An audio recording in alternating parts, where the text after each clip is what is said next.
sekiri mu mwaka 2024 kyondowooza oba kiki simanyi na kumanya. Couples nyingi tulabye omwaka guno nga zigenda zonna nga zisaanawo. Tubadde ne couples ze tumanyi nti ziri inseparable naye essaawa eno wenjogerera ge bakaaba ge bakomba. Tubadde ne celebrity couples nga womanya nga zomanyi nti ono wenjogerako ono abeerawo, ono waabeera ono abeera wano eno, naye tetumanyi ekiyingidde mu celebrity couples zaffe zino wano eno mu ggwanga Uganda. Essaawa eno wenjogerera Shira Gashumba oba Carol Shira Nyiragashumba wamu n'omwana mulenzi Rickman, essaawa eno kaweddemu dda. Mane yamye, essaawa eno tebakyali wamu. Nkwaniriza muganda wange oli ku NCK TV, weebale kubanga ogyekuumiddeko, weebale kutambula naffe. Gigenda gitya gitambula gitya? Kale eno tusuubira nti buli kimu kiri bulungi ate nga nammwe gye muli bulungi. Mugyebali gyonna gye mutuusaako engalo. Gwali eyo atana subscribinga ke kaseera obe ng'osubscribinga, ringinga that notification bell, sharinga, likinga, saako n'okubanga oleka comment yo. Ebisigadde buterevu, amawulire nja kubanga nga kutuusaako era nja kubanga nga kuwa. Agali mu nkuubo nonno si mu nkuubo, it is official. Shira Gashumba ne Rickman they are no more. Bamaze dda okuba nga balangirira era omwana muwala Shira ye kennyini yasinzidde ku mukutu gwe ogwa X formerly Twitter n'aba nga ateekako obubaka ng'ategeeza nti ye ne Rickman mbu baatudde bulungi ne bateesa mbu ne bakkirizaganya ne bagamba nti relationship eno ebe nga ekomenkerezebwa.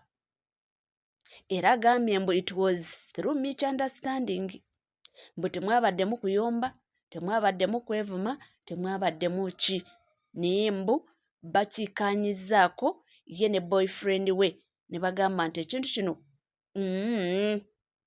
tetulina okuba nga tukyongerayo ku next level, katubeere wano buli omu akole ebibye. According to Shira yagamba nti kirungi nnyo eri her personal growth, mbu kijja muyambako okubanga adevelopinga mbu ku connections nnyingi z'afunye na bintu na plans zonna z'alina ezigenda mu maaso, kijja muyambako nga talina muntu ku lusegere gwayeesigamyeko oba gwatya nti oba kino oba kino, nti ajja kuba nga atambuza obulamu bwe freely. Oyo mwe mwana muwala Shira Gashumba. Era yagambye nti yadde byonna nga bigenze mu maaso, nga tusazeewo okuba nga twewummuzaamu, nga tusazeewo nti relationship eno tugiteeka on hold.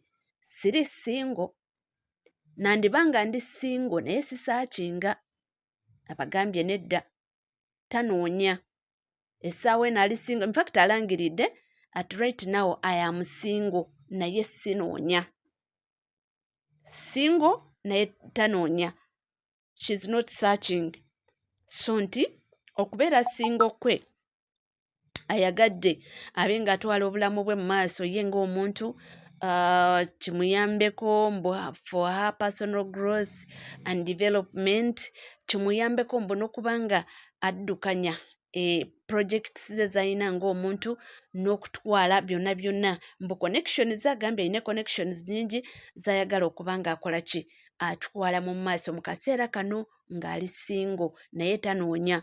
So nti mwe temuddukira mu DM ye, temuddukira mu box bwe nga mulowooza nti mujja kuba nga mumutengula emmeme. Agambye ye tanoonya. So nti bo bamaze dda okuba nga bakita. Mwana mulenzi Rickman yabadde tanavaayo kuba ng'ayogerako ku kintu kino era tanaba kuva nga alambulula ensonga, naye kyemmanyi nti sooner or later, naye kyemmanyi nti ajja kuba ng'avaayo alambulule. Naye ate mu kirala eba ekyokulala, Shira agambye nti mu respectinga decision yaabwe ey'okubanga basazeewo ne bagamba nti ekintu basooke bakiwummuzeemu oba bakite. Actually teyategezaako nti oba bawummuzeemu bagenda kuba nga baddingana. Yagambye basazeewo ne baba nga bakita.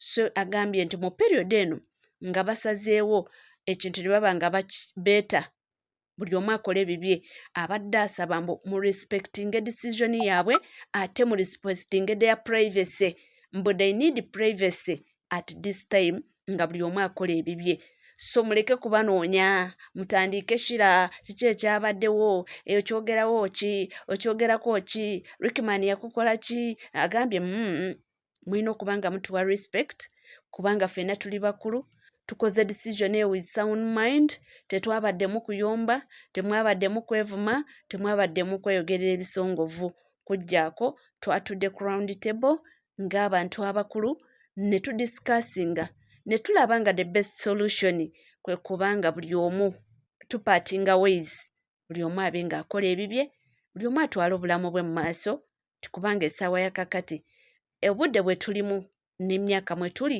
buli omu alina okuba nga yedevelopinga so ebyo bye byashira Gashumba essaawa eno wenjogerera ali singo ate kye tumanyi kiri kimu nti kaalifunirayo omusajja omulala era tujja kubitegeera kubanga ye y'omuntu ayagalira mu kamera ate n'ayagala kukuba omuntu we n'amwogerako n'amuwaana so naye ndowooza era nga bwe yagambye nti decision ye ate era n'ekyokulala nze ndowooza nakyo kiba kiyambako Rickman okubanga anoonya omuntu oba oliawo essaawa eno gwalina okuba nga asetolinga naye because however much nti Rickman abadde akola buli kimu ku lwa Carol oba ku lwa Shira Gashumba era lwe yavaayo ku lumu ng'amudefendingako ku social media n'agamba nti okululwo nsobola kukola buli kimu nteekawo n'omukono ne bagutemako nenimba nga nkudefendinga naye however much mwana mulenzi ono abadde akola buli kimu okuba nga adefendinga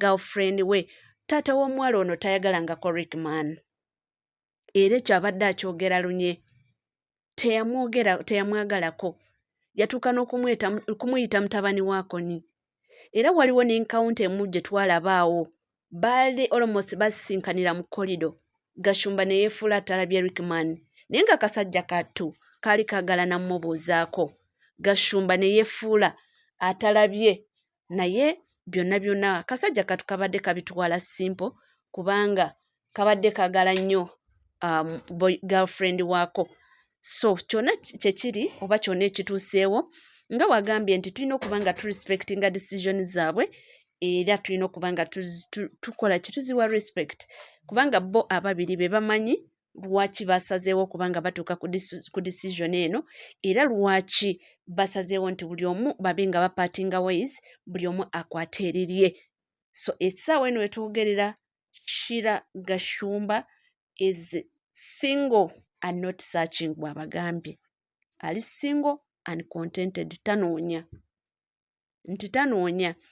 waali amanyi weewo nti mumuleke ate mbo temumalaako mirembe buli kaseera Shira kiki ekyabaddewo tuwe ku mawulire agambye mubaleke mukadde nga kano nga bamaze okuba nga bapartinga ways basobole okuba nga banyumirwa privacy yaabwe nga temuli mu kutaataganyizibwa temuli mu bannamawulire kubanga mubanoonya buli kaseera mubakolako interview nti balina ensonga zaabwe ng'abantu abakulu munnange byebyo ba celebrities baffe tetumanyi ekigenda mu maaso naye nga guno omwaka gulabika gwakuleka batini abasinga obungi ndaba kapo ziringa ezisaanawo sigala naffe tukomawo amawulire tulina mangi nnyo tovaawo